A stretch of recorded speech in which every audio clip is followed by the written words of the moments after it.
Hello बच्चों, प्रश्न दिया गया है कि विशिष्ट प्रतिरोध चालक की किस विशेषता पर निर्भर करता है। तो यहाँ पे हमें दिया गया है लंबाई, अनुप्रस्थ क्षेत्रफल, पदार्थ, प्रतिरोध। तो हम लोग इस प्रश्न का उत्तर देंगे, लेकिन उससे पहले हम लोग यहाँ पे मुख्य अवधारणा देखेंगे, जिसके आधार पे प्रश्न का हम लोग उत्तर देंगे।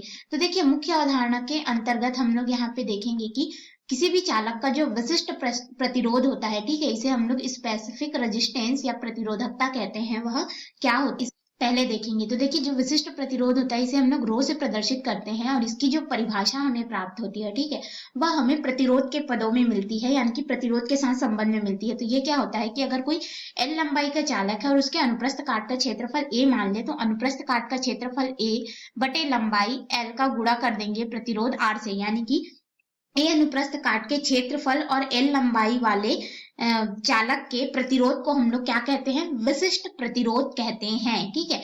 और ये जो विशिष्ट प्रतिरोध होता है, इसका हमें एक सूत्र जो है इसकी परिभाषा से मिलता है, जो कि प्रतिरोध आर के पदों में हमें मिलता है, और यह प्रतिरोध की परिभाषा से इसको प्राप्त किया जाता है।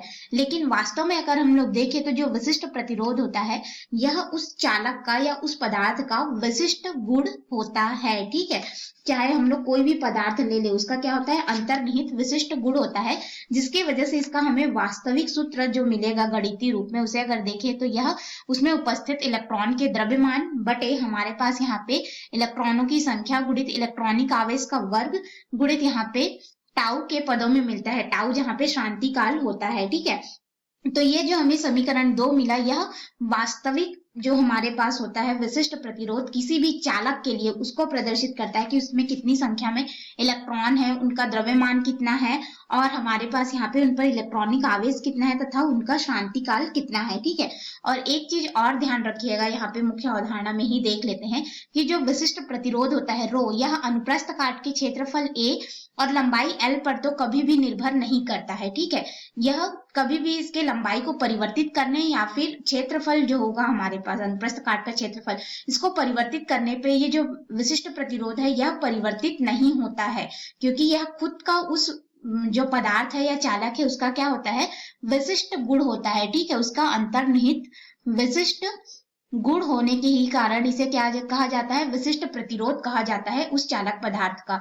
तो अब इसके आधार पे अपने मुख्य प्रश्न में आते हैं, जिसमें विशिष्ट प्रतिरोध जो है किसी चालक का किस पर निर्भर करेगा? लंबाई, अनुप्रस्थ क्षेत्रफल, पदार्थ या प्रतिरोध हमें दिया गया है। तो देखिए, हम लोग मुख्य अवधारणा में देख चुके हैं कि अनुप्रस्थ काट का क्षेत्रफल और लंबाई एल पर तो यह निर्भर नहीं करेगा, ठीक है। तो यह किस पर निर्भर करेगा? अगर इसकी हम लोग निर्भरता देखें तो यह निर्भर करेगा पदार्थ की प्रकृति पर। तो इसकी जो निर्भरता होगी वो क्या हो जाएगी? पदार्थ के अनुसार होगा। जैसे कि पदार्थ कहने का मतलब चालक तार को अगर हम लोग चांदी का लेंगे तो उसका विशिष्ट प्रतिरोध अलग होगा, तांबे का लेंगे तो विशिष्ट प्रतिरोध अलग होगा, लेकिन उसके ए अनुप्रस्थ काट के क्षेत्रफल में काट देंगे या एल लंबाई में काट देंगे तो उसका विशिष्ट प्रतिरोध जो है, उसका विशिष्ट अंतर्निहित गुण परिवर्तित नहीं होगा, ठीक है।